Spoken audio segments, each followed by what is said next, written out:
अस्सलाम वालेकुम दोस्तों, ड्रामा से कठपुतली की आने वाली के साथ बहुत दिलचस्प होने वाली है। अरीबा अब एक बहुत बड़ी मुसीबत में फंसने वाली है जिसका उसको अंदाजा भी नहीं है। उसने अपने काम वाली के कहने पर ताबीन का सारा जेवर तो चुरा तो लिया है, लेकिन अब वो उसे बेचना चाहती है और उसे मौका नहीं मिल रहा। वो जैसे ही घर से निकल लेते तो अयान और उसकी मामा साथ तैयार हो जाते हैं कि हम भी तुम्हारे साथ चलेंगे।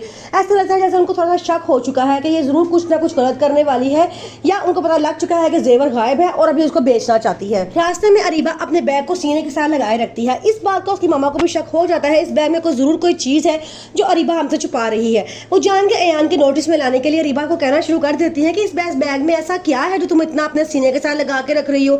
आजकल तो लड़कियां छोटे छोटे बैग लेके फिर रही हैं और तुमने इतना बड़ा बैग लिया हुआ है। आगे से अरीबा कहती है नहीं कोई मसला नहीं, मैं तो वैसे ही मुझे ये बैग बहुत पसंद है। वो बहुत पर्दे डालने की कोशिश कर रही है, तो लेकिन ऐसे लगता है जैसे अयान की मामा को सारी बात समझ आ गई है कि ये पैसे लिए हैं और उनको चोरी बेचने जेवर को बेचने जा रही है। अब वहाँ पहुंच के अरीबा मौका ढूंढती है कि किसी तरह पुप्पो से थोड़ी देर के लिए अलग हो और वो सारा जेवर कहीं बेच कर आए, लेकिन पुप्पो भी अब उसका पीछा छोड़ने वाली नहीं है। वो जहाँ जाती है पुप्पो उसके साथ चली जाती है। आधे रास्ते वो कहती है पुप्पो आप थक गई होंगी, आप बैठ के थोड़ा सा कुछ खा पी ले, मैं जरा पूरे मॉल की सैर करके आती हूँ।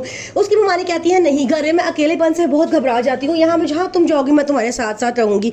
ये बात सुनकर अरीबा को बड़ा गुस्सा आता है और कहती है कि मैं आपके साथ तो नहीं ना रहना चाहती।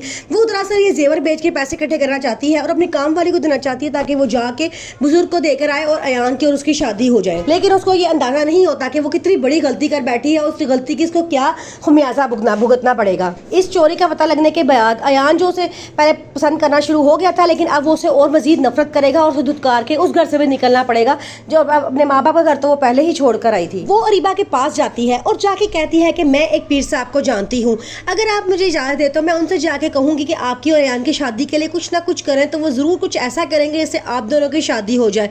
ये बात सुनकर अरीबा की आंखें खुली की खुली रह जाती हैं। वो कहती है अच्छा कौन से पीर साहब हैं? तो वो बताती है कि बेगम साहब भी उसके पास जाती हैं, वो मुझे अक्सर कह चुकी हैं कि ताबीन और अयान की शादी के लिए कुछ करवाओ, लेकिन मैं उनको ये बात कह के इनकार कर देती क्योंकि मैं जानती थी कि आप अयान साहब से शादी करना चाहती हैं।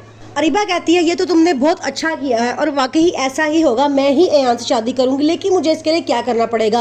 अब काम वाली समझ जाती है कि अरीबा अब जो वो बात कहेगी अरीबा वो मान लेगी। वो फौरन कहती है कि उनको कहीं 2-3 लाख रुपए चाहिए, अगर आप वो दें तो वो आपका काम करने के लिए तैयार हो जाएंगे। अरीबा कहती है इतनी बड़ी रकम मैं कहाँ से लेके आऊँगी, लेकिन तुम फिक्र ना करो, मैं कोई ना कोई बंदोबस्त कर लूँगी और ये रकम तुम्हारे हवाले कर दूंगी, फिर तुम उनसे कहना कि मेरी और अयान की शादी लाजमी होनी चाहिए। फिर अरीबा इस खोज में लग जाती है कि उसे पैसे कहाँ से लेने चाहिए। फिर उसको याद आता है कि पुप्पो ने ताबीन के लिए कुछ जेवर संभाल के रखा है, क्यों ना उसको चोरी किया जाए। वो पुप्पो एक कमरे में जाती है, अलमारियां खोलती है तो वहाँ पे उसे जेवर मिल जाता है। वो जब देखती है तो उसकी आंखें फटी की फटी रह जाती है क्योंकि इतने ज़्यादा बड़े बड़े सेट होते हैं जेवर के।